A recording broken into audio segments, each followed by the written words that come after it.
सही। अभी हम लोगों का कल का एक थोड़ा सा एक भाग छूट गया था। अलंकार हम लोग पढ़ रहे थे अर्थालंकार के अंतर्गत। क्या पढ़ रहे थे? अर्थालंकार। अच्छा, अर्थालंकार लिखा है, इसका मतलब समझते हो? अर्थ धन अलंकार, तो अका सवर्ण दीर्घा से अर्थालंकार हो जाएगा। और हम लोग पढ़ रहे थे यहाँ पर उपमा। उपमा के 4 तत्व तो हमने बताए थे। उपमेय, उपमान, वाचक धर्म, साधारण धर्म, जिसको हमने कल ठीक ठाक आपको बता दिया था कि ये कैसे कैसे और कहां पर होता है। पूर्णोपमा के उदाहरण भी हमने आपको बता दिए थे कि पूर्णोपमा में क्या होता है कि जहां पर चारों तत्व विद्यमान होते हैं। जैसे हमने कहा था नीलोत्पल के बीच संजोए, मोती से आंसू के बूंद, याद है? लिखा था आपने, है ना? बोल तो दिया करो यार। तो हमने इसमें चारों तत्व निकाले थे। हमने कहा था, क्या बोला था? नीलोत्पल के बीच संजोए, नीलोत्पल के बीच संजोए, मोती से आंसू के बूंद। यहां पर क्या है? चारों तत्व विद्यमान है। कैसे? आपके आंसू की तुलना किससे की जा रही है? मोती से की जा रही है। और के बीच संजोए से क्या है? तृतीय। और तीसरा ये यहाँ पर क्या है? ये चौथा तत्व हो जाएगा। तो चारों तत्व आपके विद्यमान रहते हैं। अब आगे अगर बात की जाए, जहां पर आपके चारों तत्व विद्यमान नहीं होते हैं, लुप्तोपमा, जैसे कि नील सरोरुह श्याम, तरुण अरुण वारिज नयन। क्या कहा है? नील सरोरुह श्याम, तरुण अरुण वारिज नयन। अब एक बात समझिएगा, इसमें मैं आपको लुप्तोपमा और मालोपमा दोनों का उदाहरण दे रहा हूं एक से ही, ठीक है? नील सरोरुह श्याम, नील सरोरुह का मतलब क्या होता है? सरोरुह माने होता है कमल। और ढंग से समझिएगा इसको, लुप्तोपमा को, क्योंकि आप उपमा तो आराम से निकाल लेते हो, लेकिन अगर प्रभेद पूछ दिया गया तो थोड़ी सी समस्या जरूर होगी। यहां पर कहा नील सरोरुह श्याम। श्याम कौन है? कृष्ण। श्याम माने, अगर आपको अलंकार और रस निकालना है तो पंक्ति का अर्थ भी पता होना चाहिए, तभी आप निकाल पाओगे अच्छे से। और कहा नील सरोरुह, नील सरोरुह, नीले कमल। नीला कमल क्या है? कृष्ण हो गए। तो यहाँ पर सा सी सम जैसा कहीं पर शब्द है? नहीं है। तो इसका मतलब ये क्या हो गया? लुप्तोपमा, क्योंकि यहाँ पर वाचक धर्म मिटा दिया गया है। क्या इतनी बात समझ में आई कि वाचक धर्म यहाँ पर नहीं है? क्या कहा कि नील सरोरुह श्याम, कृष्ण का शरीर नीले रंग का है।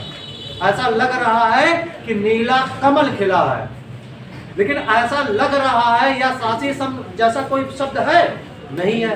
तो इसका मतलब ये लुप्तोपमा हो गया। और मालोपमा का मतलब होता है एक विषय वस्तु की कई प्रकार से तुलनाएं करना। वो क्या कह रहा? देखो कि तरुण अरुण वारिज नयन। आंखें कैसी हैं? बोले नील सरोरु श्याम, श्याम का जो शरीर है वो कैसा है कि तरुण अरुण, वो तरुण है। तरुण का मतलब होता है जवान।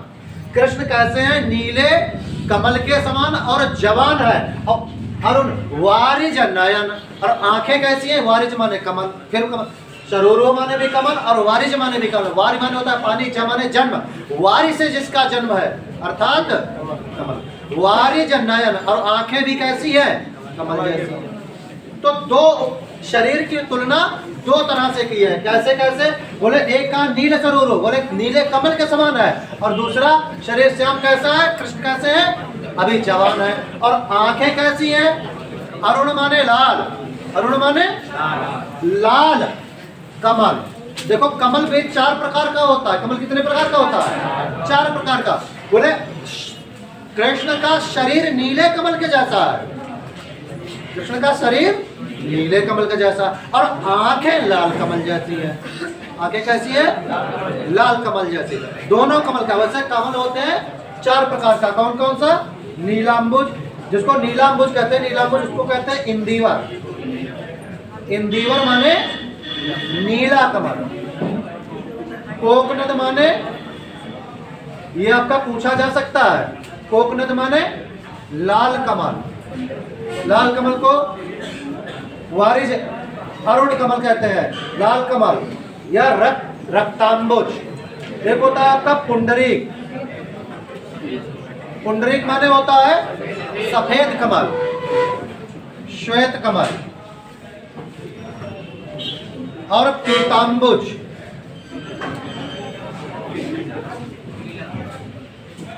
पीतांबुज माने पीला कमल।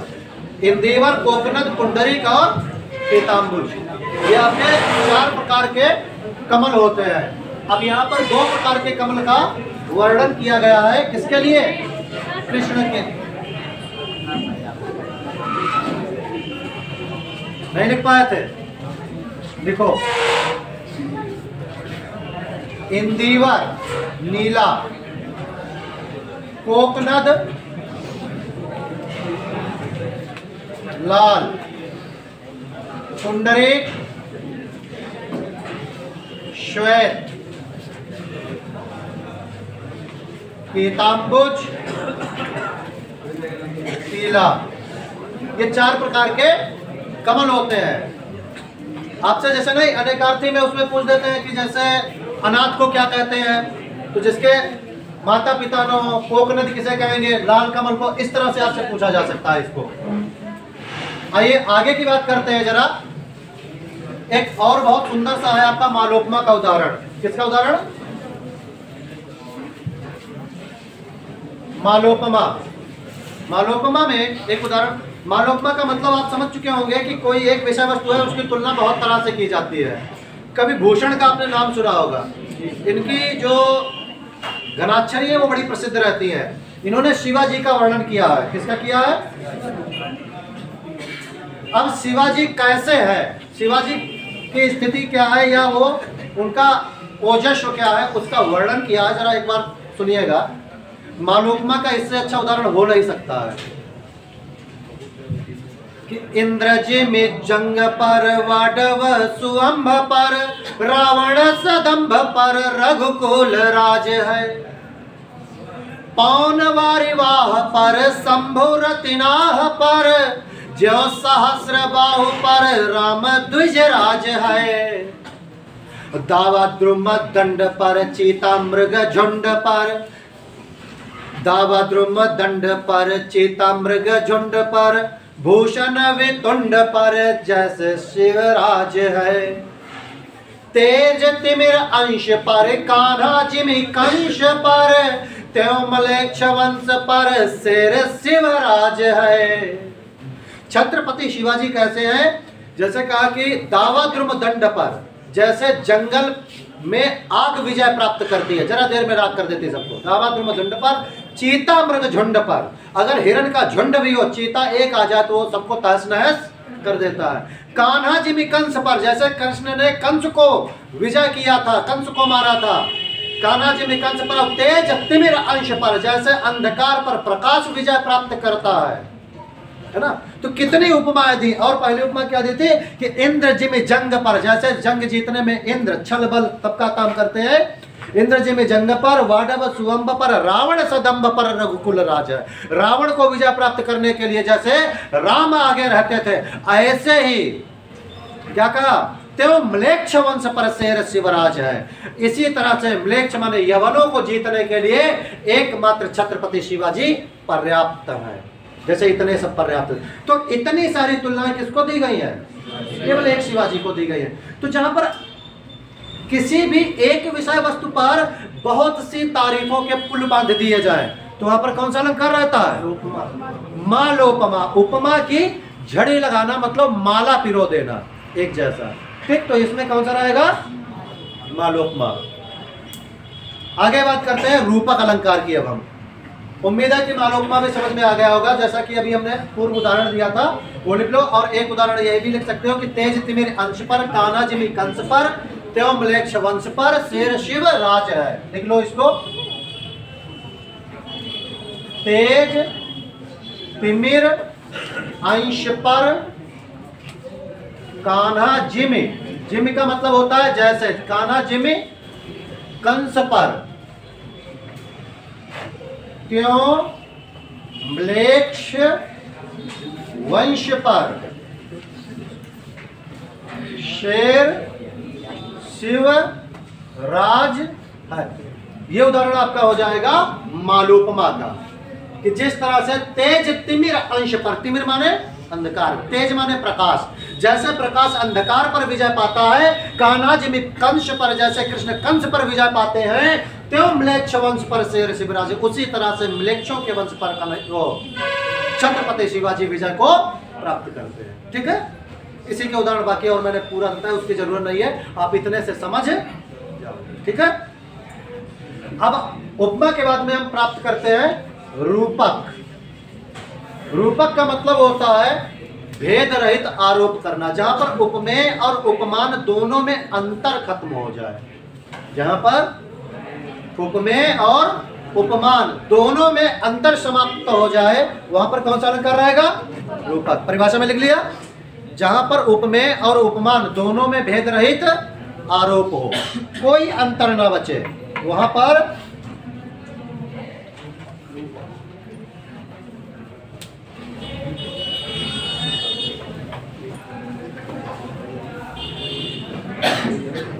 उदाहरण देखते हैं रूपक का।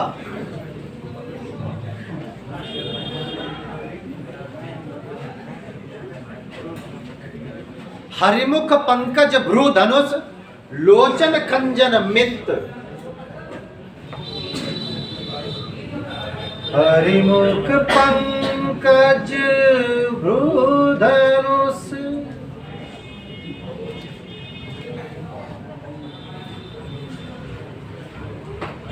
लोचन खंजन में,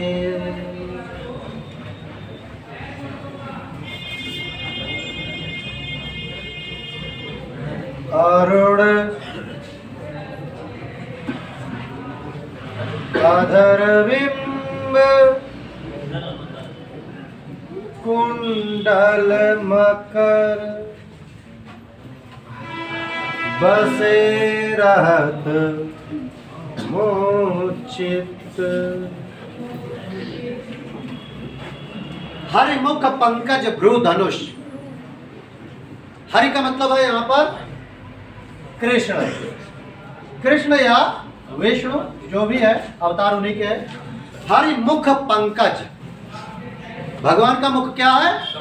कमल है, कमल ही है। हरिमुख पंकज, भेद रहित आरोप है। हरिमुख पंकज भ्रू धनुष, भवें क्या है? धनुराकृत है, धनुष जैसी है। लोचन खंजन मित, और आंखें कैसी है? खंजन पक्षी है। खंजन पक्षी देखा कभी? अरे पक्षी तो ऐसे ही देखे होंगे। तो पक्षी का आकार कैसा होता है? उसका पेट और आकार कुछ इस तरह से ऐसे करके होता है ना, इस तरह से, और फिर ऐसे करके वो पंख ऐसे होते हैं कुछ। तो ये इस तरह से उनके, पुराने जमाने में कोई फिल्में अगर देखी हो तो जो नायिकाएं सजती तो यहाँ पर काजल भी कुछ ऐसे चिड़िया जैसा लगा। तो जो है पक्षी जैसा, खंजन पक्षी, मतलब यहाँ पर आकार लिया जाता है। आंखें गोल गोल नहीं पक्षी जैसी, आंखें उसके शरीर के जैसी सुंदर सी। तो हरिमुख पंकज भ्रू धनुष, लोचन खंजन मित, आंखें कैसी हैं? पक्षी के जैसी। तो जैसी नहीं लगाना है, पक्षी ही है। और आधार बिंब, बिंब माने क्या होता है? कुंदरू, पका हुआ कुंदरू देखा है कभी? उसकी लालिमा अलग टाइप की होती है एकदम, और आप जितना अगर कुंदरू पका हुआ हो और उसे किसी ने स्पर्श ना किया तो आप जितना स्पर्श करके उसको ऐसे करोगे ना तो उसका कलर एकदम और सुर्ख लाल निकलेगा अंदर से। तो इतना सुंदर से उनके कैसे हैं, हे भगवान, इतने सुंदर होंठ, अधर बिंब, पके कुंदरू के समान उनके क्या है, अधर है, होठ है। कुंडल मकर, और मछलाकृत कुंडल है। कुंडल क्या है, मछलाकृत, मछली जैसे आकार के। बसे रहत मोच, काहे फिर गोपियां दीवानी हो, कह रहे कि मेरे हृदय में ऐसे प्रभु बसे रहते। एक बहुत सुंदर सा उदाहरण एक और है, रनित भृंग घंटावली झरित दान मधुनीर, मंद मंद आवत चलो कुंजर कुंज समीर। रनित भृंग घंटावली झरित दान मधु नीर। रनित भृंग घंटावली झरित दान मधुनीर, मंद मंद आवति चल्यो कुंजर कुंज समीर।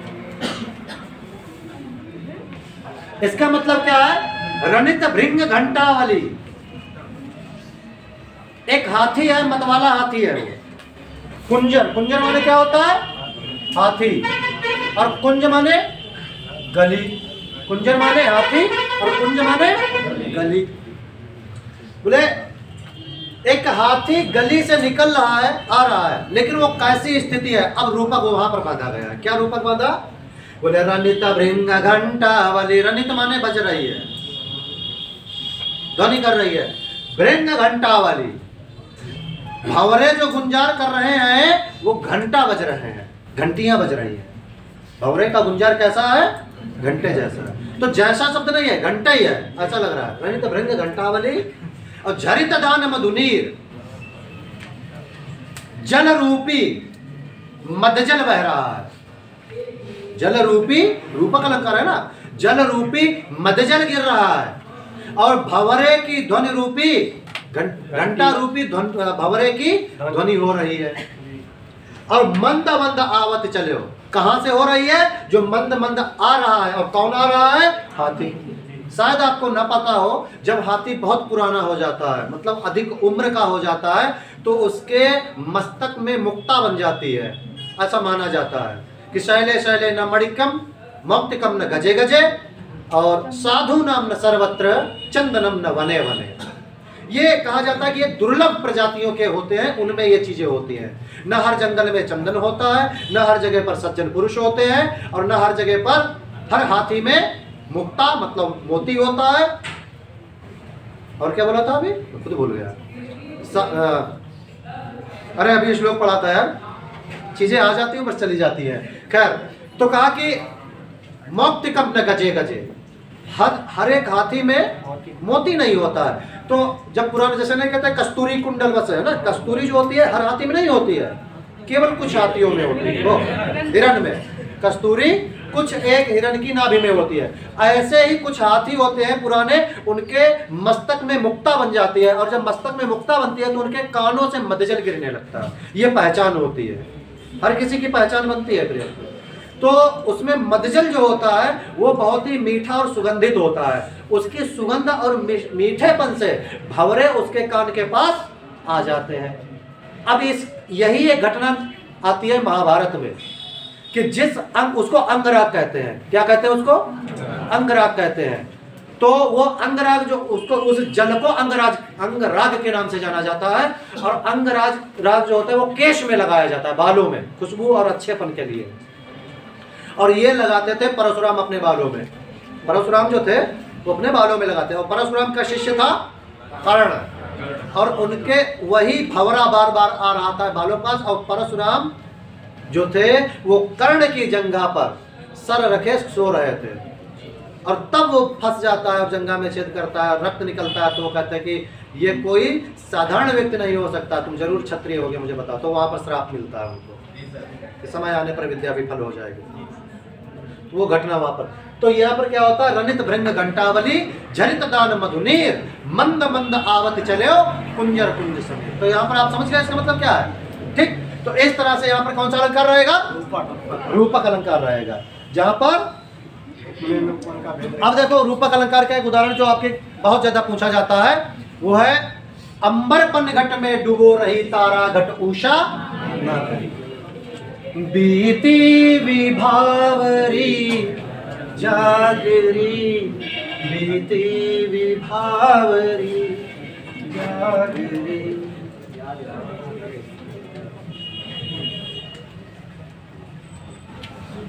किसकी ये रचनाएं हैं, अंबर पन घट में क्या कर रही है, डूबो रही तारा घट उषा नागरी, बीती विभावरी जागरी, अंबरपन घट में डूबो रही तारा घट उषा नागरी। अब इसका देखो बहुत सुंदर उदाहरण है रूपक का, बहुत खूबसूरत सा उदाहरण। नागरी माने क्या होता है, नागरी माने क्या होता है, आपने पढ़ा होगा हनुमान चालीसा, उसमें एक पंक्ति आती है कि जय गिरधर जय जय सुख सागर, सुख समूह समरथ भट नागर, आता है ना, भट नागर। भट माने होता है योद्धा, भट माने, और नागर माने चतुर। हनुमान कैसे थे, चतुर योद्धा थे। और अगर स्त्री के लिए नागर शब्द अपनाए तो नागर तो नहीं आएगा, तो क्या आएगा स्त्री के लिए, नागरी। नागरी माने चतुर स्त्री, नागरी माने विशेषण भी उसी तरह का होता है ना, जैसे अच्छा लड़का और अच्छी, चतुर लड़का चतुरी, नागर लड़का और लड़की नागरी।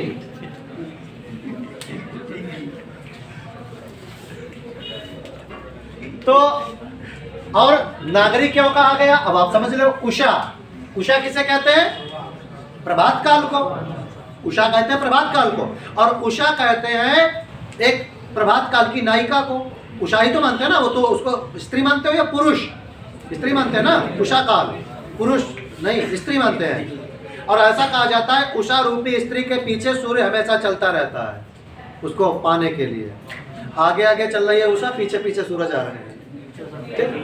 कवियों की कल्पनाएं हैं कितनी प्यारी सी कि उषा रूपी स्त्री के पीछे पीछे सातों घोड़ों से जुटे हुए रथ को लेकर सूर्य चलता है। तो उषा काल में क्या कर रही है, उषा रूपी एक नायिका, मतलब लड़की जो कैसी है, चतुर है।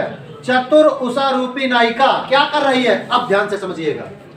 बोले अंबर पनघट, आकाश रूपी पानी के घाट में, अंबर पनघट आकाश रूपी पानी के में डूबो रही।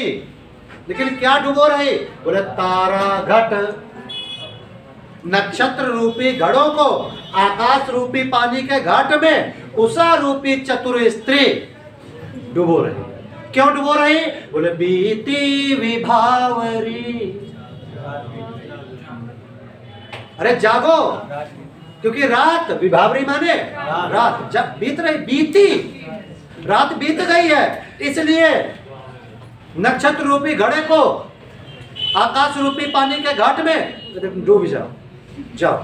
क्यों, प्रभात हो गया। यहाँ पर रूपक अलंकार, क्यों, समझ गए ना। घट, घन लिखा है, घट तारा रूपी घट, और पनघट काहे का है, आकाश। बोल तो दिया करो, बोलता तो अच्छा।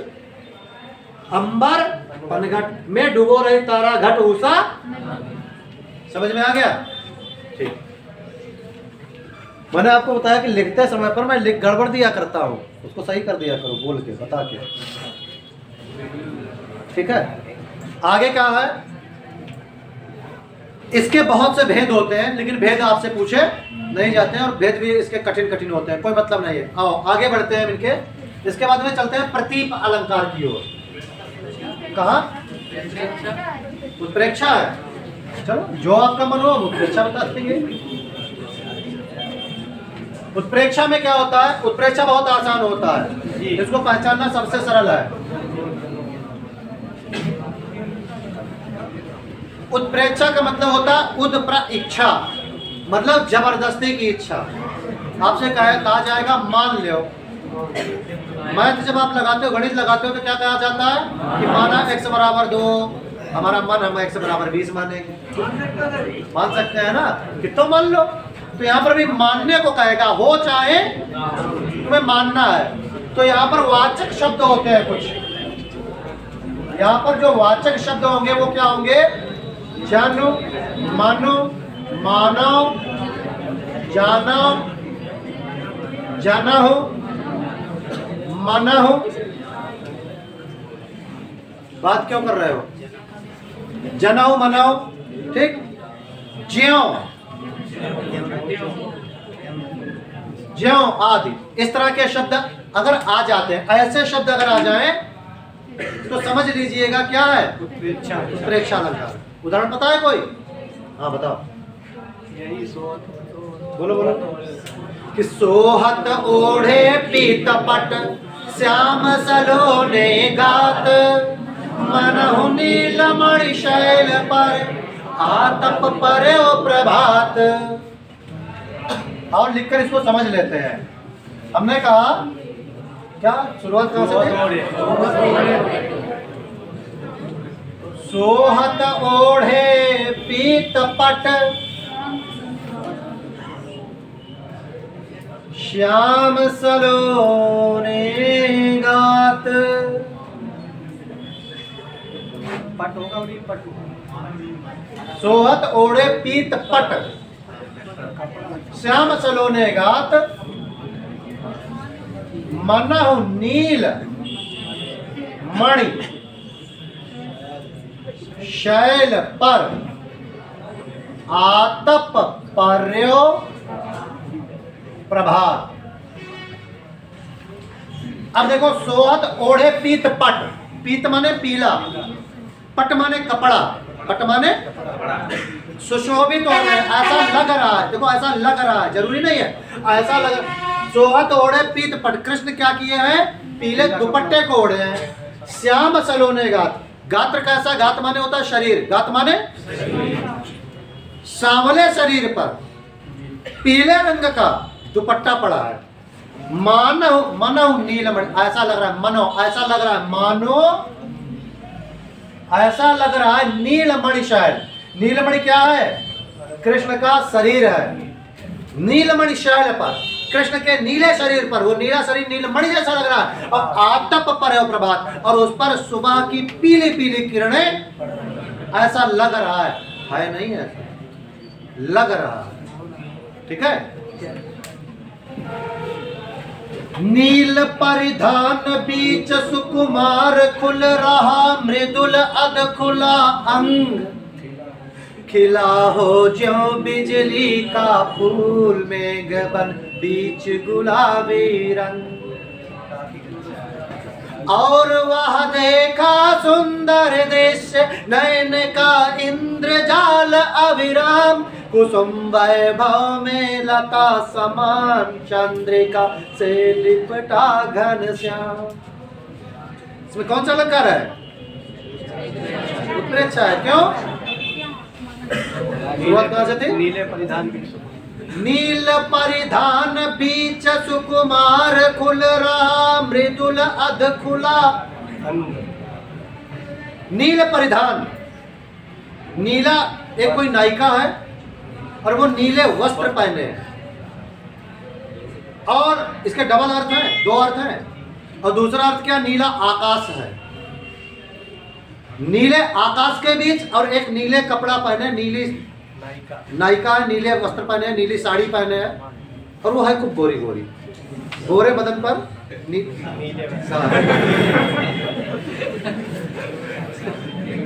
नीली साड़ी है।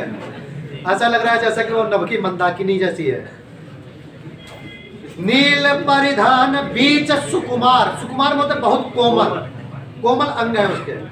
कुल रहा मृदुल अधकुला अंग, कभी हवा का झोंका आ जाता है तो उसका पल्लू खिला हो ज्यों बिजली का फूल। और मेघों के बीच में जब तड़ाक से बिजली आती है तो कैसी होती है, एकदम सफेद बढ़िया से सुंदर सी, दिखने में अच्छी लगती है। रात काली हो और बिजली कड़के, जिनका दिल मजबूत होता है उन्हें बड़ी मजा आती है देख के, और जिनका दिल कमजोर होता है वो रजाइया में लेट जाएंगे। खिला हो ज्यों ज्यों, ऐसा लग रहा है बिजली का फूल, मेघवन रीच गुलाबी रंग, मेघवन रीच गुलाबी रंग। मेघवन माने बादलों के बीच, बादलों के बीच में वो क्या है, एक फूल जैसा खिल जाता है। अब बहुत सुंदर सी कल्पना है, वो ज्यादा कहने की आवश्यकता नहीं है। ठीक, तो इस तरह से इसमें क्या ऐसा लग रहा है कुछ नहीं यहाँ पर ऐसा। ठीक है, तो उत्प्रेक्षा, और उत्प्रेक्षा कहाँ पर है, उस काल मारे क्रोध के तन कांपने, उसका लगा मानो हवा के वेग से सोता हुआ सागर जगा। बहुत सुंदर सा उदाहरण है, क्या कहा, उस काल मारे क्रोध के तन कांपने,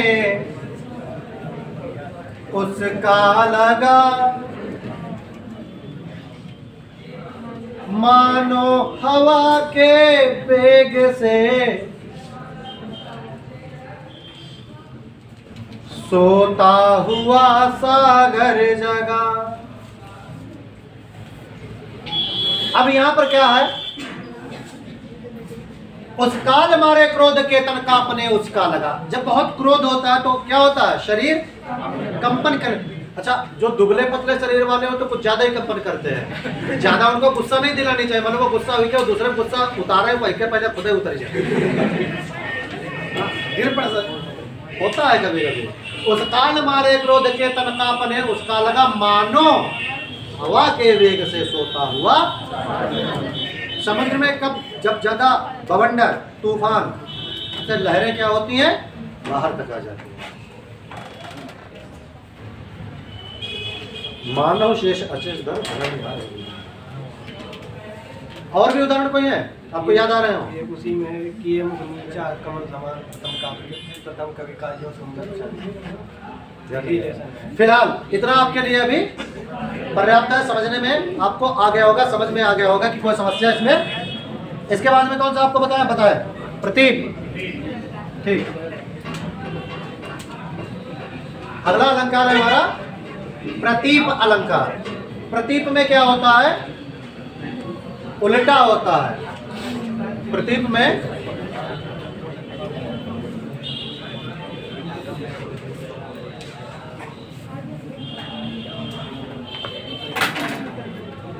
जहां पर उपमेय को उपमान और उपमान को उपमेय मान लिया जाए, परिभाषा में क्या रहेगा, जहां पर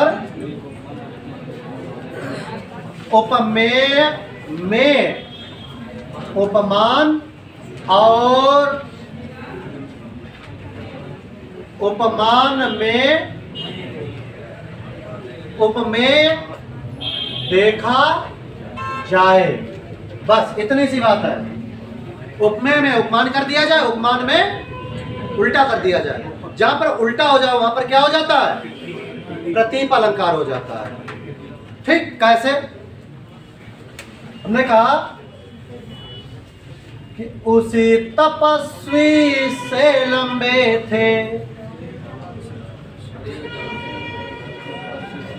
देवदार दो चार खड़े। उसी तपस्वी से लंबे थे।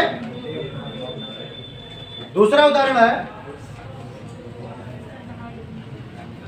संध्या फूली परम प्रिय की कांति सी है दिखती, शाम कैसी है? परम प्रिय की। संध्या फूली परम प्रिय की कांति सी है दिखती। शाम कैसी प्रतीत हो रही है? परम प्रिय की कांति से। अब एक बात बताओ, उपमेय को उपमान, उपमान को उपमेय किया, उल्टा किया ना। अब देखना, पहले ये बताओ कि शाम अधिक सुंदर होती है या किसी नायिका का मुख अधिक सुंदर होता है? प्रकृति अधिक सुंदर होगी ना, मनुष्य इतना सुंदर नहीं हो सकता। और नायक नायिका को मनाने के लिए उसकी झूठी तारीफ कर रहा है। अच्छा, ये हमेशा शाश्वत सत्य है, वो तो सदैव मतलब चिरकाल से यही चला आ रहा है। नायिका हो चाहे जैसी, मजबूरी में उसको तारीफ करनी है, नहीं करेगा तो आफत है। तो कहता है सुनती हो क्या? तुम्हारे चेहरे की तरह देखो गुलाबी गुलाबी शाम है। अच्छा, मतलब उस डायलिन का इतना नहीं पता है कि ये उल्टा बोल रहा है। वो भी बड़ी खुश है। संध्या फूली परम प्रिय की कांति सी है दिखती। अरे ऐसा हो सकता है? नहीं हो सकता है। कोई नायिका इतनी सुंदर नहीं हो सकती जितनी कि शाम ढलती हुई शाम सुहानी होती है। बढ़िया सा सुंदर सा वातावरण हो, पानी बरस चुका हो अगर, तो और अच्छी बात है। पानी बरस चुका हो, शाम के समय एक इंद्रधनुष सा खिलता है और उस समय पर जिस समय सूर्यास्त हो रहा हो, वो जो समय होता है, पूरा आकाश जो होता है लाल लाल बादलों से युक्त, अरे मजा आ जाती है देख के। बोला संध्या फूली पर आ रहे, हटाओ तुम यार एक तरफ, पहले आकाश देख ले। संध्या फूली परम प्रिय की कांति सी है। ये मौसम, ये चीजें बार बार देखने को नहीं मिलती हैं। एक चीज हमेशा याद रखना, जब भी आप अकेले में हो और प्रकृति को निहारो, प्रकृति से ज्यादा खूबसूरत आपको कुछ भी, अगर प्रकृति से ज्यादा खूबसूरत होता तो लोग गुलाब, कमल, चांद, इन सब की तुलनाएं, इनकी तुलनाएं नहीं देते। तो संध्या बोले परम प्रिय की कांति से ये दिखते, तो ये उल्टा कर रहा है। समझ में आ गया? उसी तपस्वी से लंबे थे देवदार दो चार खड़े। उल्टा कर दिया ना। उसी तपस्वी से लंबे थे देवदार। अब यहां पर क्या? उस तपस्वी, क्या कोई तपस्वी पेड़ से बड़ा हो जाएगा? देवदार। अच्छा एक चीज और बता दूं, देवदार पेड़ जो है पहाड़ी पेड़ है। पहाड़ पर उगने वाले पेड़ बड़े संकवाल और एकदम बहुत लंबे लंबे से होते हैं, वो छोटे नाटे नहीं होते हैं। झाड़ियां तो छोटी होती हैं, लेकिन पेड़ जो होंगे देवदार, साखू, चीड़, सागौन, बड़े लंबे पेड़ होते हैं। क्या कोई तपस्वी इतना लंबा हो जाएगा?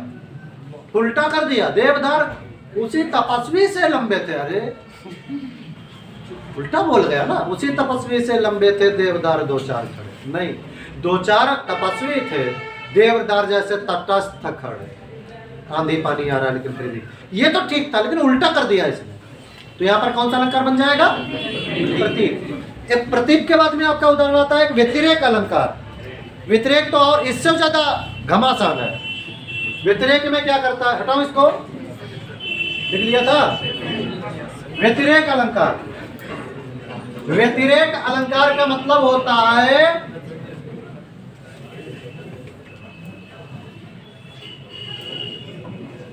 न्यून को श्रेष्ठ और श्रेष्ठ को न्यून बताना। मतलब उपमेय को उपमान, उपमान को उपमेय बताना तो तब भी ठीक था। यहां पर न्यून को श्रेष्ठ और श्रेष्ठ को न्यून, न्यून को श्रेष्ठ और श्रेष्ठ को न्यून बताएगा, मतलब कमजोर, बेकार। अब जरा बात समझना, उल्टी बात कैसे हो गई है उससे भी ज्यादा। प्रतीप से उल्टा आपको अभी समझ में नहीं आ रहा होगा कि प्रतीप को उल्टा कैसे हो गया ना।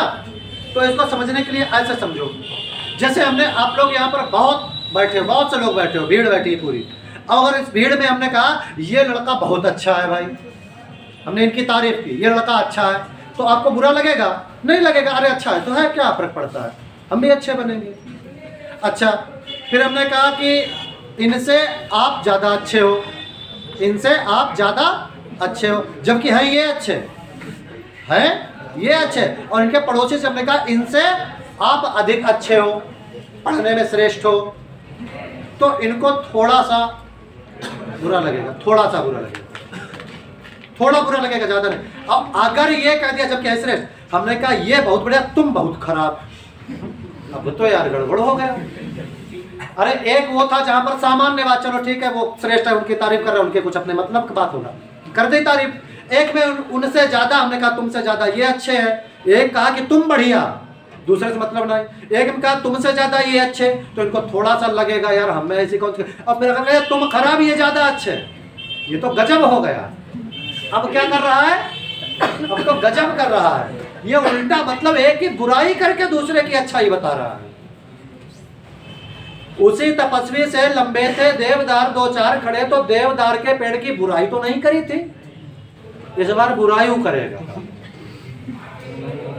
बुराई करके जहां पर अच्छाई, जैसे हमने कहा जैसे एक ये लाइन खींची है, एक व्यक्ति आया उसने इससे लंबी खींच दी, तो इससे कोई बात क्या है, ठीक है अपनी, उसने अपनी खींची, हमने अब दूसरी लाइन इतनी है, दोनों इतनी, उसने इस वाली को जो श्रेष्ठ वाली थी, मतलब ऐसे नहीं मजा आए थी, इतनी नहीं नहीं नहीं नहीं इतनी है, ये कम। लेकिन इसको कम करने के लिए इसको क्या कर रहा है, मिटा रहा है, अपने को बढ़ा नहीं रहा, ऊपर वाले को। आओ अब उदाहरण देखो इसका, समझ गए होगे क्या करना है ना। अपने लल्ला को अच्छा, जैसे ना कहता अपनों पूत पितंगड़ दूसरे पूत भतिंगड़, तो अपने को अच्छा करने के लिए दूसरे की बुराई करना। अब संसार में आज यही हो रहा है ज्यादा, अपनी अच्छाई और अपनी बुराई को छिपाने के लिए अच्छे को बुरा बताया जाता है, प्रति व्यतिरेक अलंकार को अपनाया जाता है। कैसे, उदाहरण देखते हैं, छोटा सा उदाहरण है। हमने कहा कि उसके यश प्रताप के आगे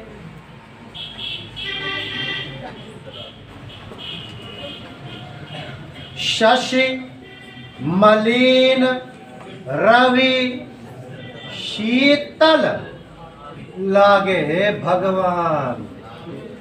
गजब हो गया। उसके यश क्या इस संसार में किसी का यश इतना दैदीप्यमान हो सकता है कि शशि मलिन, चंद्रमा की धवलता बेकार, और रवि शीतल लागे, सूर्य ठंडा पड़ गया, उसका प्रताप इतना तेज है कि सूर्य ठंडा पड़ गया उसके आगे। धन्य हो प्रभु। मतलब कभी भी लिखने में डर नहीं लगता, उसको हम लिख के आ रहे हैं, समझ रहे बात को। उसके यश प्रताप के आगे शशि मलिन रवि, बिना सरोवर के खिला देखो बदन सरोज। मतलब इनका बदन ऐसा कमल है कि बिना सरोवर खिल रहा है, तो सरोवर में कमल खिल रहा है सब बेकार। बिना सरोवर के खिला देखो बदन सरोज, और विवहरता मृदु मंजु है सुमन न पाया खोज। बावरा घूम रहे तड़प ही रहे, सुमन का खिले सब पड़ तो कविती धन्य है कल्पना है। अरे यहाँ पर कौन सा अलंकार होता है, व्यतिरेक अलंकार होता है, मतलब तारीफ के अभी नहीं, अतिशयोक्ति अलंकार धन्य अलंकार है, जहां पर इतना ज्यादा झूठ बोला जाता है। तो आज का यहीं तक, अब हम लोग मिलेंगे सोमवार को, कल हाँ है ना, रविवार को प्राण लय रहा, तो सोमवार को हम लोग इसके आगे का अध्ययन करेंगे। ठीक है, बहुत बहुत धन्यवाद। और वीडियो अच्छा लगे तो इसको लाइक शेयर और सब्सक्राइब करते रहिएगा। हाँ बोलो बोलो, धन्यवाद धन्यवाद।